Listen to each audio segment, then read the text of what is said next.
In this video we will delve into the anatomy of the esophagus, an essential muscular membranous duct to the continuity of the human digestive tract.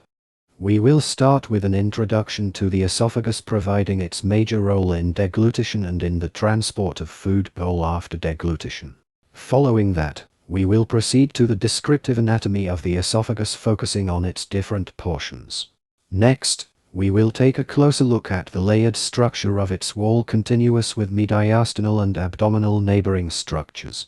We will, then, explore the anatomical relations that each portion of it establishes as a cervical, superior mediastinal, posterior mediastinal and retroperitoneal organ.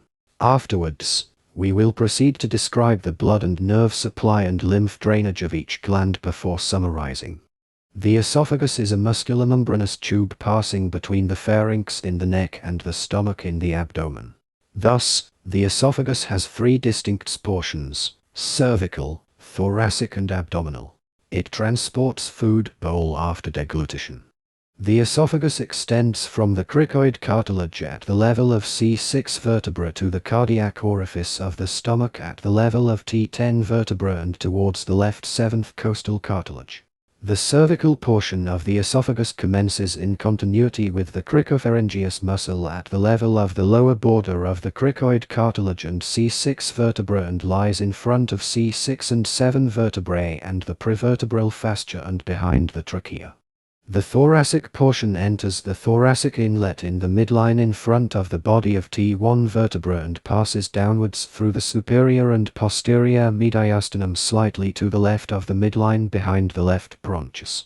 The diaphragmatic portion commences at the esophageal opening opposite to T10 vertebra, usually 2 cm ½ cm to the left of the midline behind the 7th left costal cartilage and between the fibers of the left crus and a sling of fibers from the right crus. The abdominal portion is retroperitoneal and is firmly bound to the margins of the diaphragmatic opening by the phrenoesophageal ligament. It turns forwards and to the left immediately below the opening to join the cardiac orifice of the stomach. The esophagus is 25 cm long. Its cervical portion measures 5 cm, its thoracic portion 16 cm. Its diaphragmatic portion 1 cm and its abdominal portion is 3 cm long.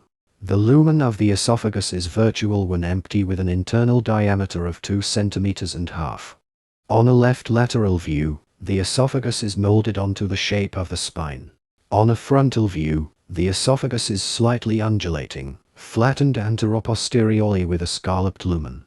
Its cervical portion inclines slightly to the left of the midline.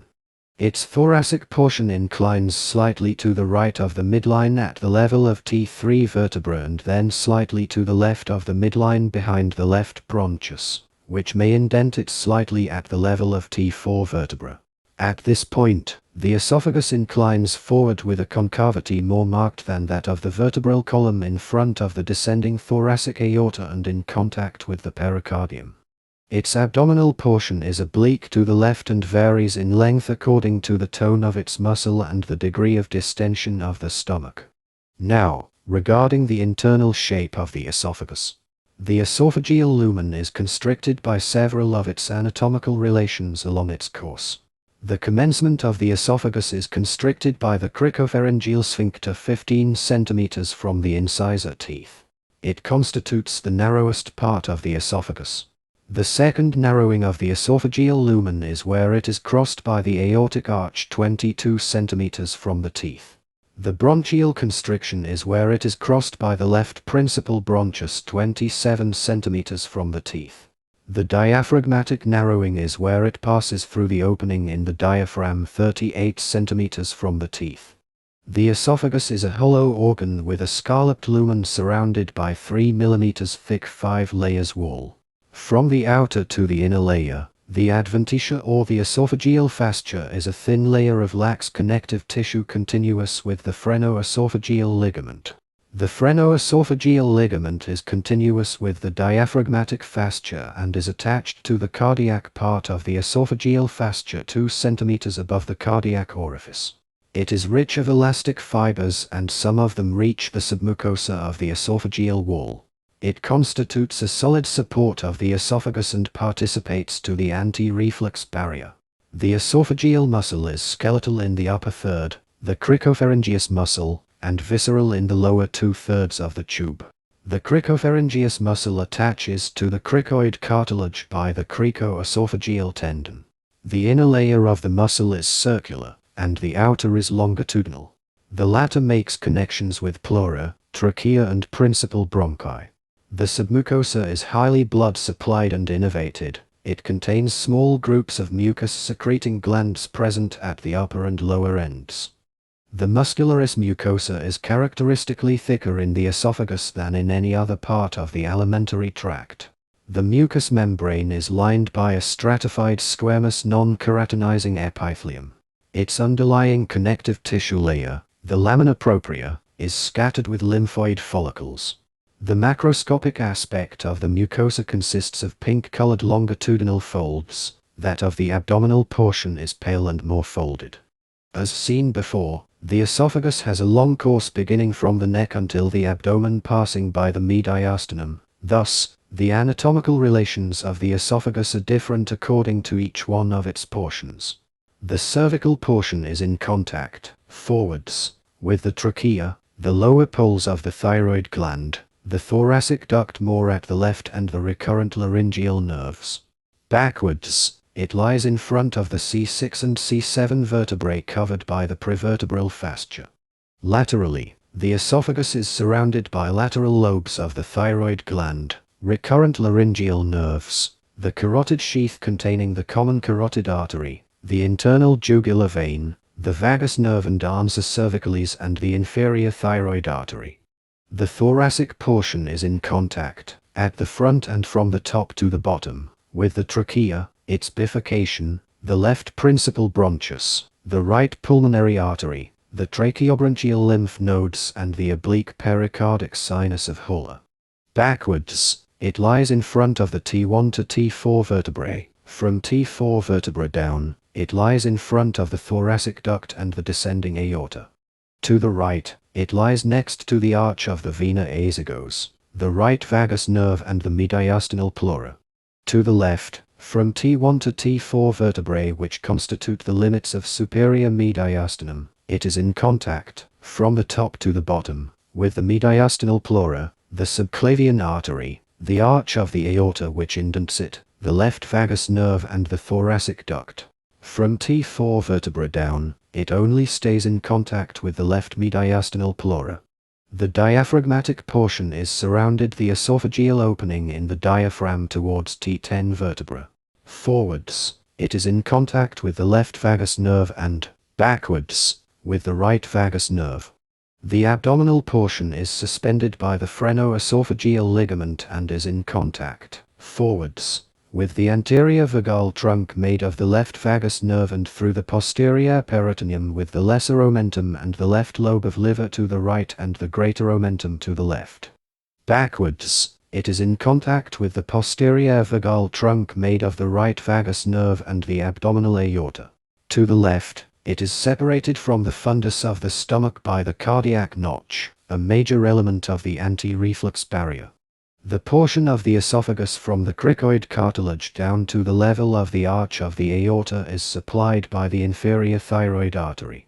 The portion of the esophagus from the arch of the aorta to the esophageal opening in the diaphragm is supplied by the esophageal arteries. They arise directly from the aorta. The abdominal portion is supplied by the esophageal branches of the left gastric and left phrenic arteries. The portion of the esophagus from the cricoid cartilage down to the level of the arch of the aorta is drained by the brachiocephalic veins through the inferior thyroid veins. The portion from the arch of the aorta to the esophageal opening in the diaphragm is drained by the aesogos and hemiazygos veins, which flow into the superior vena cava. The abdominal portion is drained by the esophageal tributaries of the left gastric vein that empties in the portal vein, and by the esophageal tributaries of the hemiazygos vein that empties in the superior vena cava. The latter portion of the esophagus is a zone of anastomosis between portal and systemic venous systems above the esophageal hiatus. The lymphatics of the esophagus follow the arteries. Although the different portions of the esophagus drain into different lymph nodes within the esophageal walls, there are lymphatic channels which enable lymph to pass for long distances within the viscus. The cervical portion of the esophagus drains into the deep cervical nodes near the origin of the inferior thyroid artery. The thoracic portion drains into the tracheobronchial group. The diaphragmatic and abdominal portions drain into the preaortic nodes of the celiac group.